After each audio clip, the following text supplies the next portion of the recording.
Okay, what's up guys? We are taking a look at the Cyberverse Bumblebee. This is the Origins Bumblebee. This is his little flying saucer mode thingy from the first episode of More Than Meets the Eye. And just, man, we've been waiting years for this one. This is really cool. I'm digging this figure a lot. I want to go over real quick. We've got some clear blue plastic right on there. This figure has a lot of soft, like these are soft plastic up here, like the soft bendable stuff, but it kind of needs to in order for you to get over all those panels. There's different shades of yellow, but as you can see, I've got it under some harsh light and really you can't tell. It all blends together fairly well. So the painted yellow and the soft plastic yellow and the actual yellow plastic, they blend together fairly well. We've got little Bumblebee all scrunched up underneath. Not necessarily a shell former, but kind of too. There you go. Okay, so we've got, he does not roll, but you know, so you'll have to do that with him. We've got some accessories. We got a jetpack, which will stick on him in robot mode. It's just black plastic. You can put that on in vehicle mode, like, oh, he's got some boosters now. How cool is that? We've got a gun that he comes with, which obviously is for robot mode, but you can peg it in on 5mm ports that are on the figure here, like so.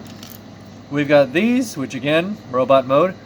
To the best of my knowledge, he can't actually hold them in his hand. You have to kind of crumple them up underneath his forearm, and I'll show that off more in robot mode.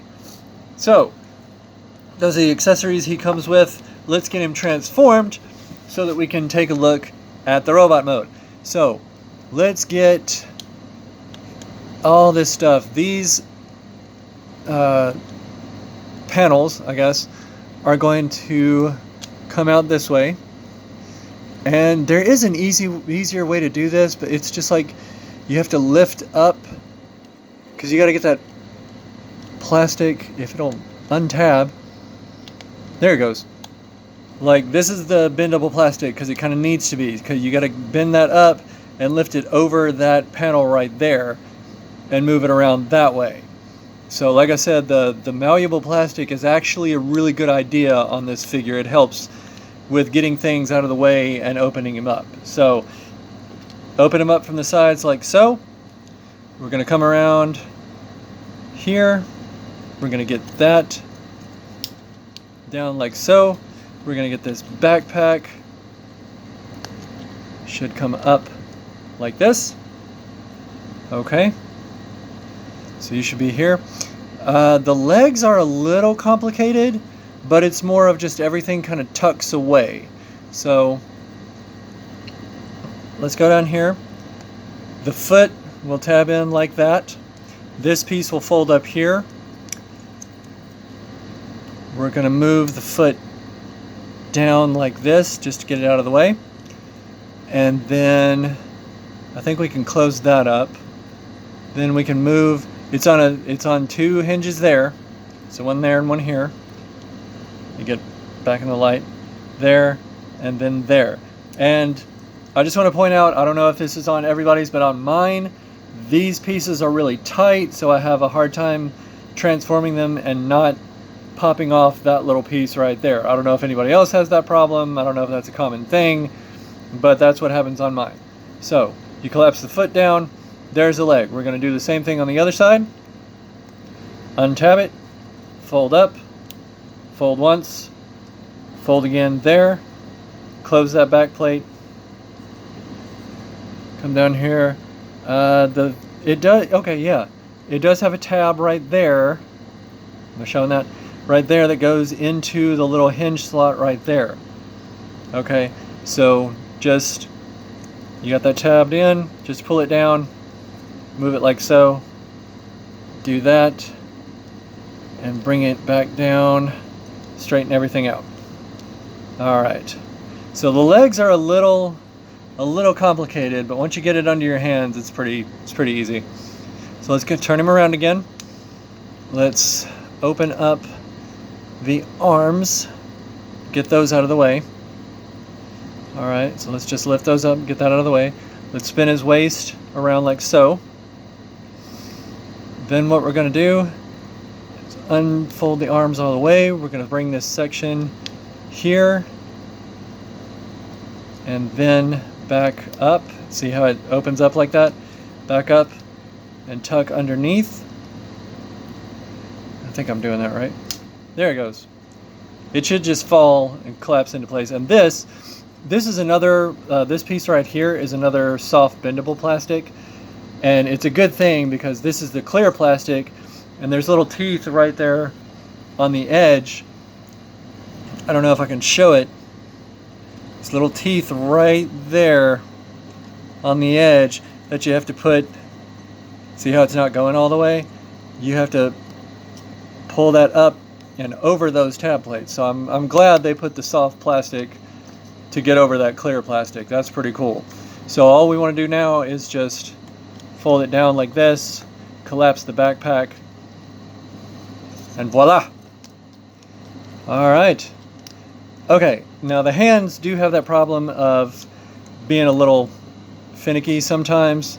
If you don't have your fingernails, you know, you can always just plug the gun in and then pull that and he'll unfurl the fist that way. They're not too tight, so that's good.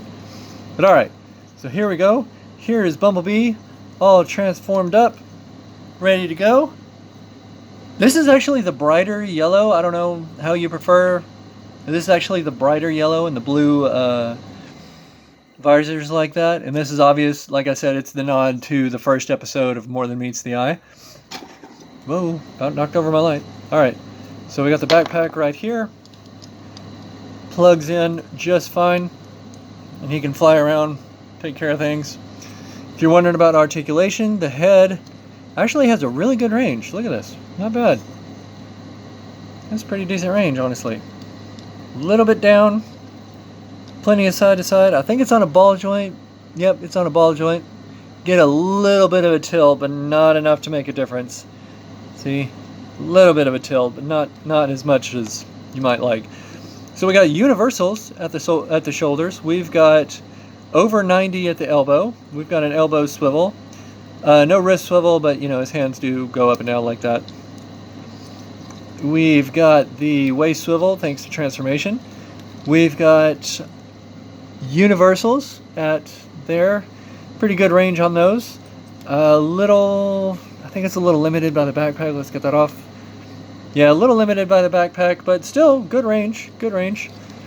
Upper thigh swivel. We've got 90 at the knee. Very nice. We've got a really good ankle rocker. And I guess you could say ankle pivot, or pointing down. So, there you go.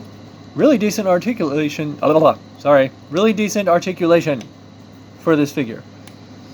It's a little bulky with the stuff hanging off of him. Some people have complained about that. I don't care. I think it looks fine. I think it looks alright. Ignore this junk over here. It's a project I'm working on. Just ignore that crap. Alright, so I know you want some size comparison to the Netflix Bumblebee. I finally picked that one up. There it is. So, slightly taller than the Netflix Bumblebee. If you weren't able to get the Netflix Bumblebee, picking this one up, he's pretty decent. Pretty good Bumblebee, honestly. So, one more size comparison, we're going to bring him in with the man himself, Optimus Prime. You know, that's pretty good. That's pretty good scale there, I think.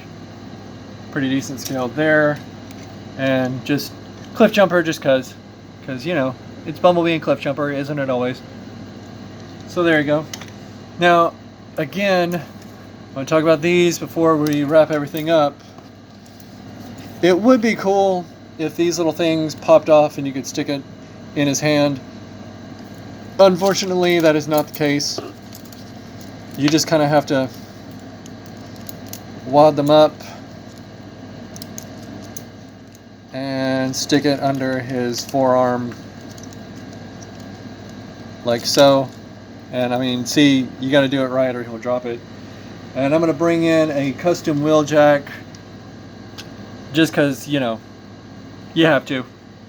There you go. That's cool, man. That looks good. That looks good. I do hope we get a Cybertronian wheel jack sometime in the future. Having this Cybertronian Bumblebee does really look good. I think it looks nice. I'm gonna bring him in. I'm gonna bring in War for Cybertron. I think Fall of Cybertron. Fall of Cybertron Whirl. Do that. See, he's a little bit more G1 style than the Fall of Cybertron style. The Fall of Cybertron style was very stylized and whatnot. So I think he fits in more with like your Earthrise and your Siege characters.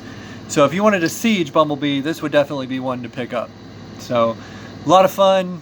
Joints are nice and tight. Everything is good. This is a good quality figure, guys. This is a good quality figure. It's got a little bulk on the side there, a little bit of a backpack, but honestly, I mean, that's not too bad backpack wise. Let's get the Energon things out of the way. That's not a bad backpack. Not bad at all. So, you know. Alright, I think that's everything. So, guys, if you want to pick this one up, I definitely recommend it. He's out there. Might be a little hard to find sometimes, but alright. Thanks for watching, guys. Please like and subscribe, and I will see you next time.